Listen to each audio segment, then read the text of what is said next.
Have you ever wondered what actually happens behind the scenes when you receive that little 6-digit OTP on your phone? Whether you are logging into an app, making a payment, or resetting a password, OTP verification is everywhere. In today's video, we'll break down how OTP verification works, step by step, in the simplest way possible. So let's get started. OTP stands for one-time password, a unique code that is valid for a single login session or transaction. It's used as a second layer of security in a process known as two-factor authentication, or 2FA. Think of it as a temporary digital key that ensures you are really you. Passwords can be stolen, guessed, or leaked. But an OTP changes every time and expires within seconds or minutes. So even if someone knows your password, they still can't get into your account without the OTP. This makes OTPs a powerful shield against unauthorized access. Here's what happens when you request an OTP. You initiate a request. Maybe you are logging in or making a transaction. The server generates a random code. This can be numeric or alphanumeric, usually 4 to 8 digits. The OTP is stored temporarily on the server with a timestamp, your user ID, and expiration time.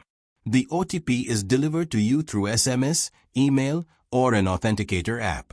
Behind this entire process, secure algorithms like HMAC or TOTP, time-based one-time password, ensure randomness and uniqueness. If you receive your OTP via SMS, the process looks like this.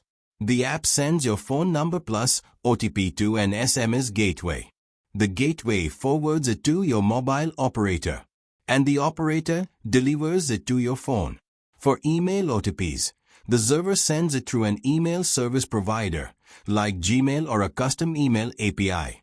Authenticator apps like Google Authenticator work differently. They don't depend on the internet at all. They generate codes locally on your phone using time-based algorithms. Once you enter the OTP, the app sends the OTP back to the server. The server checks, is this the correct OTP? Is it still valid? Has it already been used? If everything matches, the server approves access. If the OTP is wrong, access denied. Expired, it asks for a new one. Already used, it becomes invalid immediately. This prevents hacking attempts like replay attacks. And that's how OTP verification works, from the moment you request it to the moment access is granted. It's simple for us, but incredibly clever behind the scenes.